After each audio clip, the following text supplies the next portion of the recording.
एक बार एक राजा जंगल में शिकार करते करते अपने राज्य की सीमाओं के अंतिम चरण तक पहुंच गया। घनघोर जंगल था।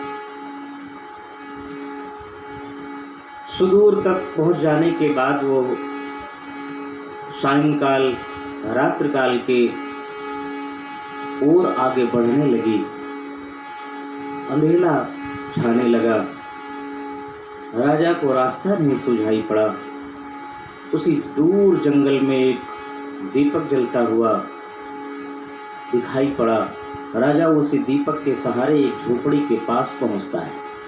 उस झोपड़ी में बाहर से आवाज लगाई, कोई है? वहां एक लकड़हारा निवास करता था। राजा ने विचार किया, सामान्य किसी व्यक्ति के समक्ष राजा के रूप में प्रस्तुत होना ठीक नहीं है। राजा ने अपने घोड़े को, अपने वाह्य आभूषणों को, राजसी वस्त्रों को एक पेड़ के ऊपर रख करके घोड़े को पेड़ से बांध दिया और सामान्य परिवेश में उस कुटिया के पास जाकर के आवाज़ लगाई। अंदर से एक लकड़हारा बाहर निकला। उसने कहा, मैं रास्ता भटक गया हूँ, रात्रि विश्राम चाहता हूँ। लकड़हारे ने कहा, मेरी जो भी व्यवस्था है इसमें आपका स्वागत है। उस लकड़हारे ने अपने भोजन की व्यवस्था, अपने शयन की व्यवस्था राजा को अर्पण की। राजा ने रात्रि विश्राम करने के बाद सवेरा होते ही पुनः अपने राज्य की ओर, अपने महलों की ओर चलने से पहले राजा ने उस लकड़हारे से पूछा, तुम क्या काम करते हो? लकड़हारे ने कहा, मैं लकड़ी को कोयला बनाकर बेचता हूँ और उसी से मैं अपनी आजीविका चलाता हूँ। मैं एक लकड़हारा हूँ और इन्हीं वनों की लकड़ियों के सहारे अपने जीवन को व्यतीत करता हूँ। राजा ने कहा, चलते समय मैं तुम्हें बता देना चाहता हूँ, मैं इस राज्य का राजा होने के नाते तुमने हमें रात्रि में विश्राम देने के लिए, भोजन देने के लिए जो मुझ पर ये उपकार किया है, इसके निमित्त हम तुम्हें अपने राजमहलों में आमंत्रित करते हैं। कभी भी तुम्हें आवश्यकता पड़े तो आ जाना राजमहलों में। ऐसा कह करके राजा ने अपने परिचय देने के बाद अपने महलों की ओर प्रस्थान किया। और राजा अपने महलों की ओर प्रस्थान करने से पहले एक चंदन का बाग उसे उपहार में देकर के गए और कहा, इस चंदन के बाग को मैं तुम्हें देकर जा रहा हूँ, अपने जीवन के सुखमय क्षणों को व्यतीत करना। उस लकड़हारे ने चंदन का बाग पा करके अपने जीवन का एक एक दिन व्यतीत करता रहा। कुछ दिनों के बाद चंदन का बाग समाप्त हो गया। लकड़हारा स्मरण करने लगा कि राजा ने हमें जो महलों में आने का आमंत्रण दिया था, लगता है उसका समय आ गया, मुझे राजा के पास जाना चाहिए।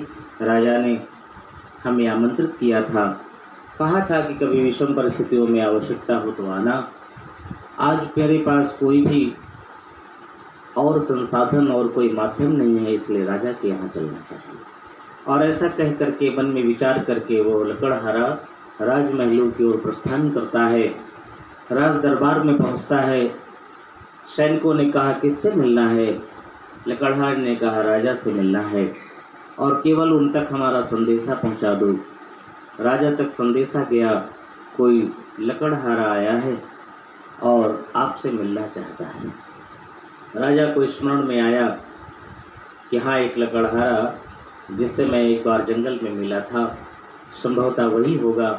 ऐसा मन में विचार करके राजा ने उसको अपने दरबार में प्रस्तुत होने के लिए आमंत्रित किया और वो लकड़हारा राजा के समक्ष पहुंचकर अपनी व्यथा गाई और कहा, राजन, आपने जो चंदन का बाग दिया था वो समाप्त हो गया है और मैं अपनी आजीविका के लिए आपके पास में कुछ याचना लेकर आया हूँ।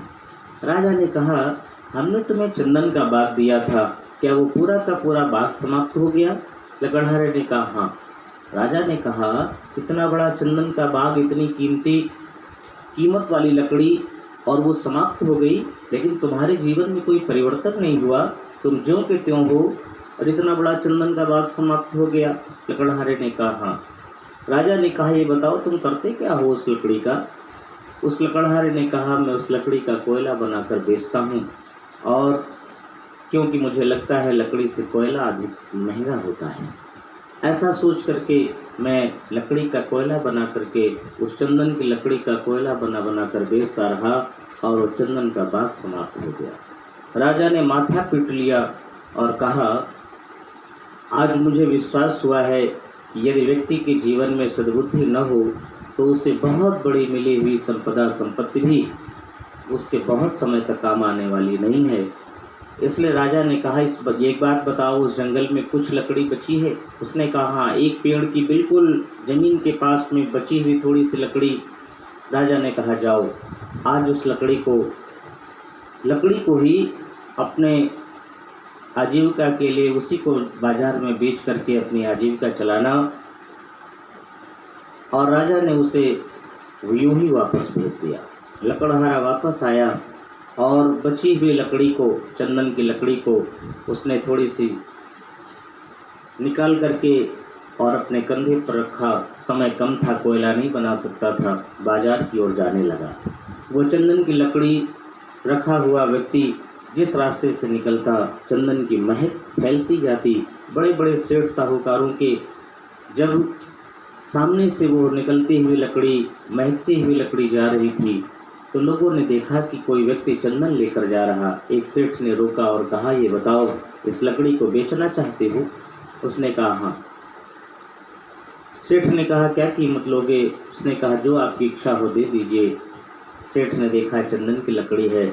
सेठ ने कहा 100 रुपये की लकड़ी, इसको हम खरीद लेंगे। उस लकड़हारे ने बड़े ही आश्चर्य के साथ कहा 100 रुपये? वो आश्चर्य इसलिए हुआ था क्योंकि आज तक उसने कभी कोयला 100 रुपये का नहीं बेचा। आज उस लकड़ी की कीमत 100 रुपये मिल रही थी, इसलिए आश्चर्य से उसने कहा 100 रुपये। सेठ समझ गया इसकी कीमत तो ज़्यादा है, लगता है कुछ कीमत बढ़ा देनी है। उसने कहा ठीक है 200 रुपये ले लो। ऐसा कह करके राजा ने जैसे ही वो सेठ ने कहा 200 रुपये, लकड़हारे ने कहा हाँ ठीक है जल्दी से ले लीजिए। सेठ ने वो लकड़ी ली, चंदन लिया और पैसे दे दिए। आज लकड़हारे को अपने जीवन में बहुत बड़ा पश्चाताप हो रहा था। जिस कोयले को बनाकर उसने पूरा का पूरा चंदन का बाग समाप्त कर दिया, आज वो चंदन का बाग तो समाप्त हो गया था, लेकिन एक छोटी सी लकड़ी ने जो मूल्य उसे चुकाया वो बहुत बड़ा मूल्य था। आज उसे अनुभव हुआ कि इस चंदन के बाग को हमने किस तरह से कोयला बना करके बेचा है। ये ऋषि कहते हैं बेटे ये मिला हुआ जीवन, उसी प्रकार से उस परमात्मा रूपी राजा ने हम सबको जो जीवन रूपी चंदन का बाग दिया है, बहुमूल्य सांसें प्रदान की हैं।